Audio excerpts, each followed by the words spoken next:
Well, welcome everybody to Good Friday. This is our walk through Holy Week. Yesterday we were in Maundy Thursday, the day that Jesus reoriented the Passover meal toward his death, his own body and blood. And today we are talking about the day Jesus was crucified. Yeah. One of the most important days in the history of the universe. I said this at the end of yesterday, but this is the day that feels like so much happens, so much is contained within the crucifixion of Jesus that especially a 15-minute podcast feels like, oh man, how are we will say less than the day deserves. Yes, we will. So we'll state that at the beginning that we are here to just kind of provide some meditation and some clarity and some teaching, but we'll not be able to communicate the gravitas of everything that happened on this day. So we kind of left off yesterday, Maundy Thursday, with Jesus being betrayed by Judas, taken away, beaten until the sun rises. And now he's in the hands of who? The day ends with Jesus being accused of blasphemy by the Jewish court system. But the Jewish court system has no right to execute anybody. Right, because they're under Roman power, and only Rome can approve execution, capital punishment. Right, but Rome has different standards for the death penalty than Jews might. Blasphemy would not be on their radar. I don't really care. So the religious establishment has to make up charges against Jesus. Right. They call him a tax evader, right? They call him a tax evader and an insurrectionist claiming to be the king of the Jews. Which, if you're going to try to get Rome to kill somebody, those are the two to go for. Tax evasion. Tax evasion, because Rome loved their taxes. Yes. And two, insurrectionist, someone threatening the Pax Romana, the peace of Rome. Yeah. Those two things will get you killed. Yeah. In Rome. That's right. That's right. That's exactly So they bring those charges against him, but they're having trouble with it sticking. Right. Jesus, never said it. Right. But he also never denies it. Yeah. So anyway. Especially the king of the Jews thing. The king of the Jews things. Right, yeah. But what they do, so Pilate says, okay, I'll see your case. The Roman governor at the time. Roman governor at the time, Pontius Pilate, sees the case, hears the evidence, and comes to the conclusion, especially when you read Luke's narrative. That's right. That Jesus is innocent par excellence. He can find nothing to bring against Jesus. Right. He's claiming that his kingdom is not of this world, which means that he's not trying to usurp Roman power, earthly power. He's doing nothing wrong. Right. And so Pilate correctly perceives that the Pharisees are trying to use his execution system to benefit their agenda. Yes, but then he also knows that there's a delicate piece in the balance here. He has to play politics. Right. And so if he just says, you know what, everybody get over it, I'm releasing Jesus, he'd have a mutiny on his hands. Right. And so he tries to play politician, and he gives them what he thinks will be an olive branch. He says, okay, on Passover, we have a tradition where I release one of your Jewish prisoners.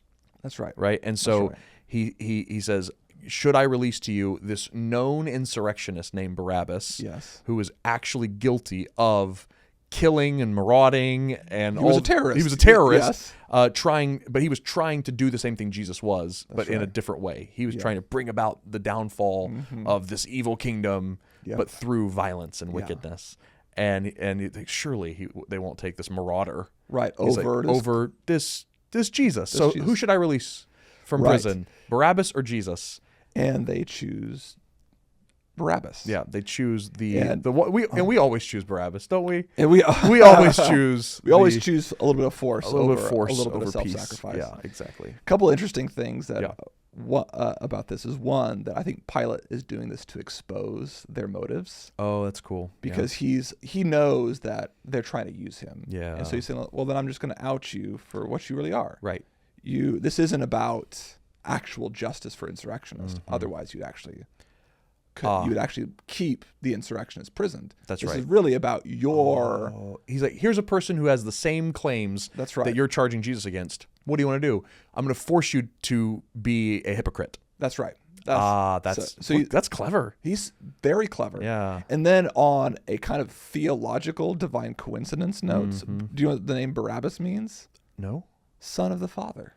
Oh man. So you have the Son of God and the Son of God? Yeah, Son of the Father and the Son of the Father, and they choose the wrong one. They choose the wrong Son of God? Yeah. Oh man. Isn't that fascinating? That is fascinating. So yeah. Yes. And what else is interesting too is when Pilate backs him into a corner, the people, the Pharisees, the religious leaders, they end up saying something that's so self-condemning. What do they say? He says, "Isn't this your king?"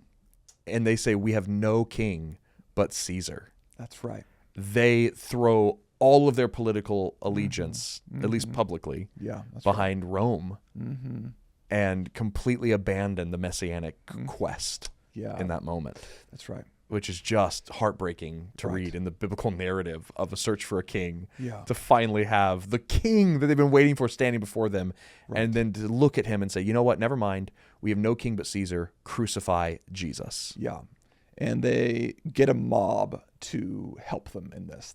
They rile up a crowd, start a riot, get this whole crowd to chant, crucify him, crucify him, crucify him. And let's talk about crucifixion for a second. Okay. Because if you're reading the narrative and you didn't know where this was going, I feel like the crowd chanting crucify him, if you were a reader in this time, you would have been like, how did we get there so quickly?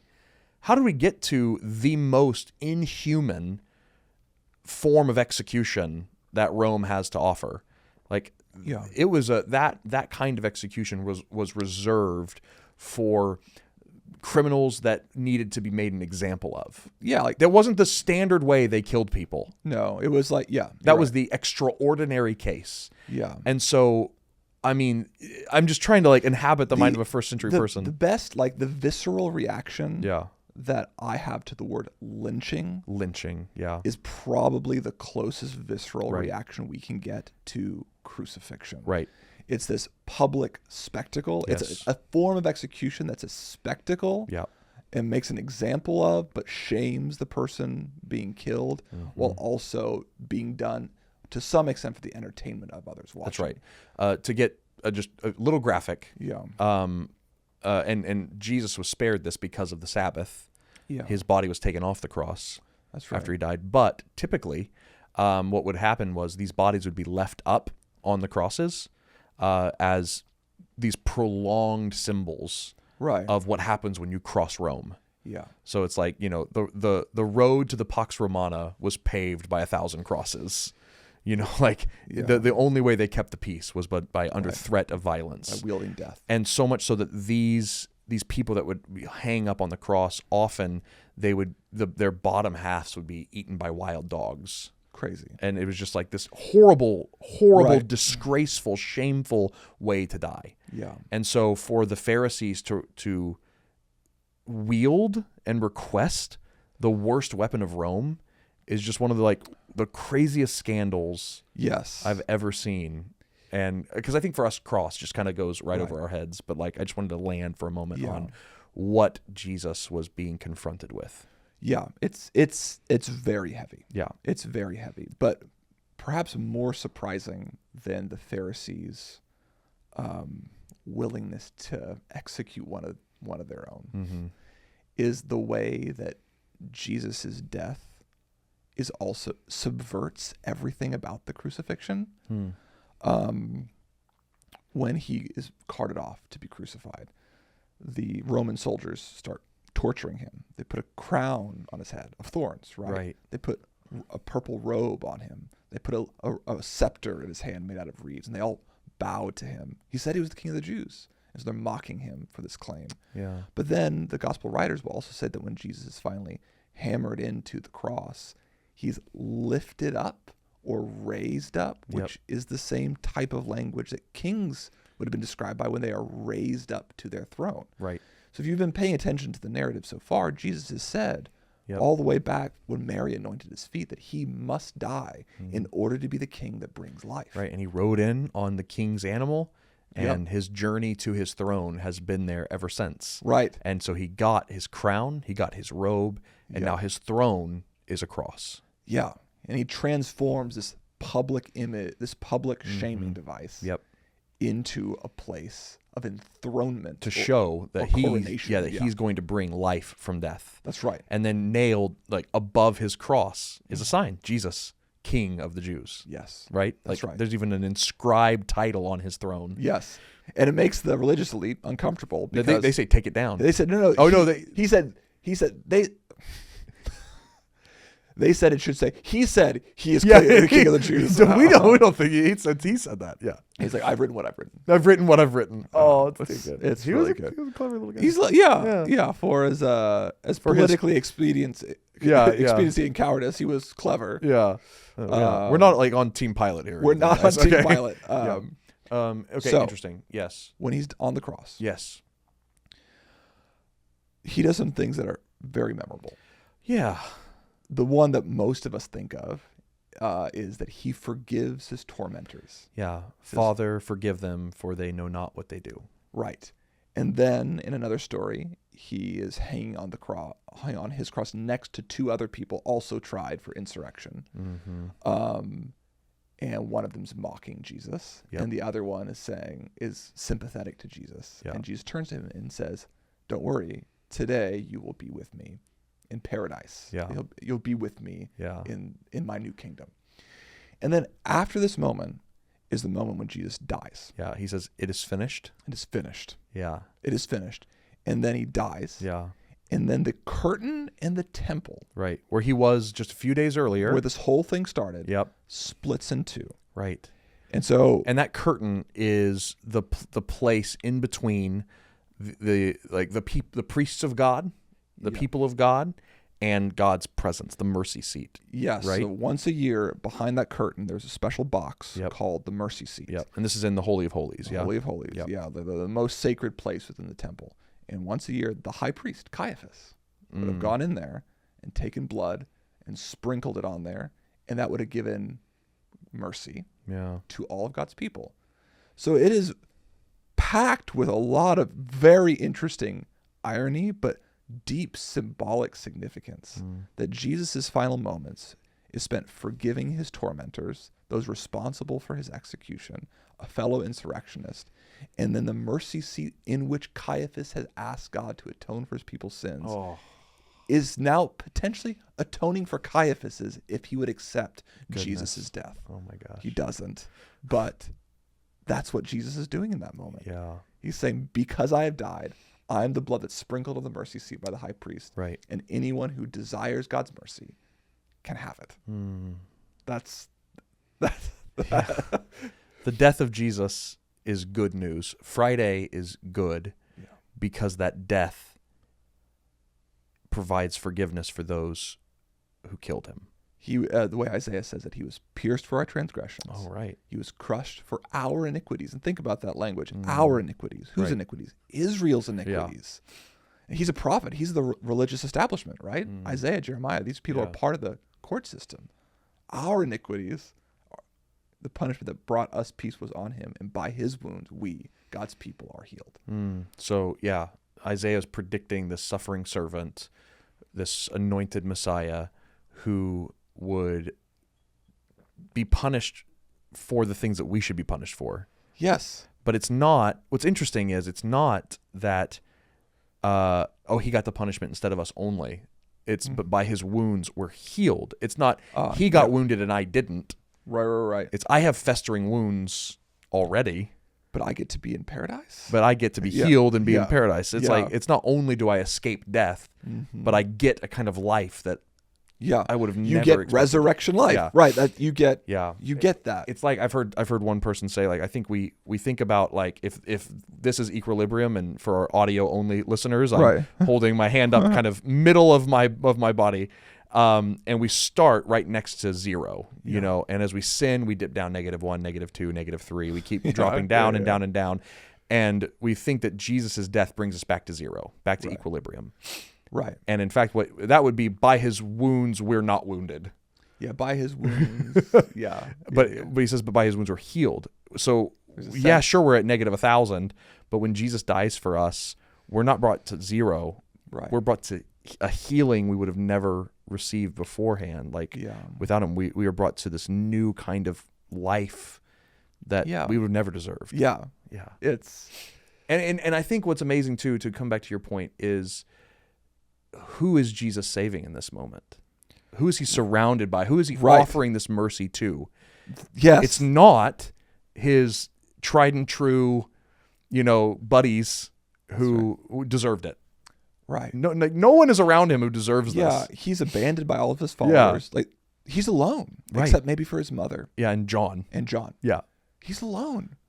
And so he is offering this forgiveness, this mercy, to everyone who's abandoned him and everyone who's made his death possible. Right.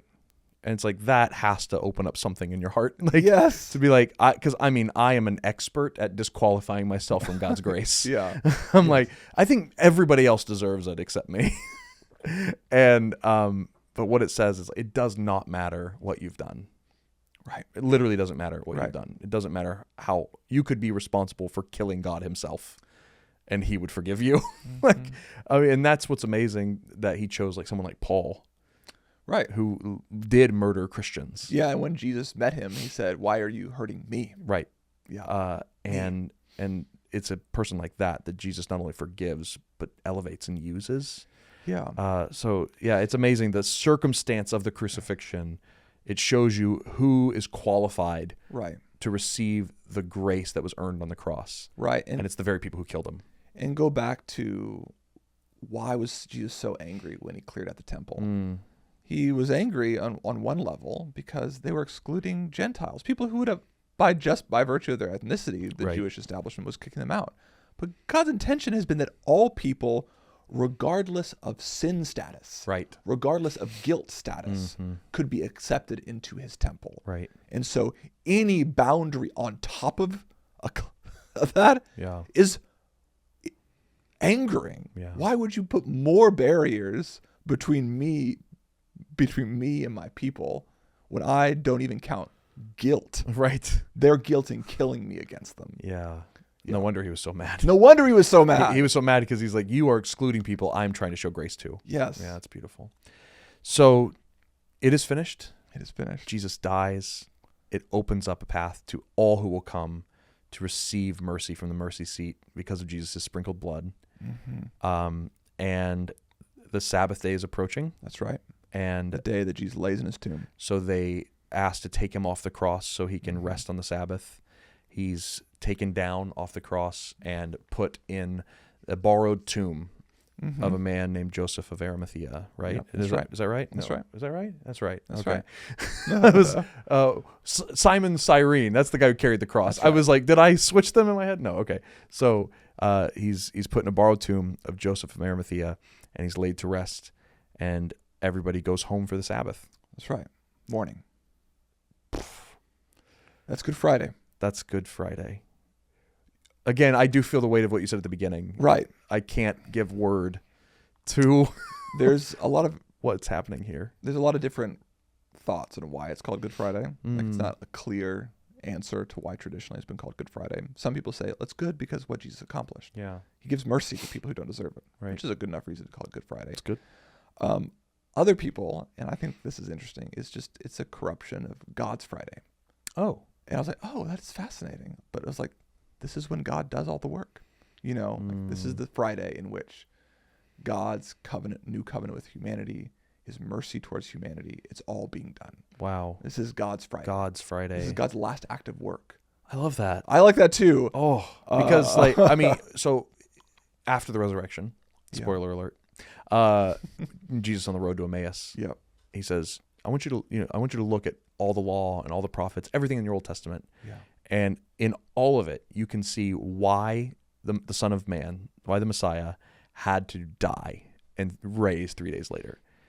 He's saying, like, all of Scripture has been pointing to a time that the Messiah would die. Right.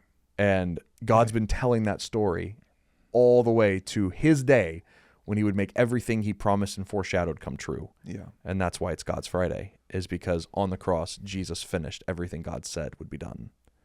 That's really cool. Yeah. Okay.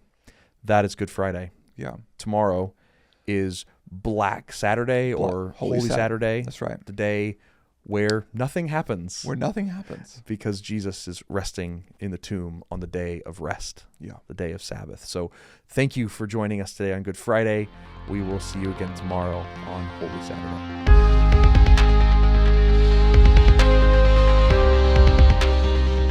Thank you for listening to the Spoken Gospel Podcast. Spoken Gospel creates short films, devotionals, and podcasts like this one. Everything we make is free because of generous supporters like you. To see our resources, visit spokengospel.com or subscribe to our YouTube channel. Thanks for listening. See you next time.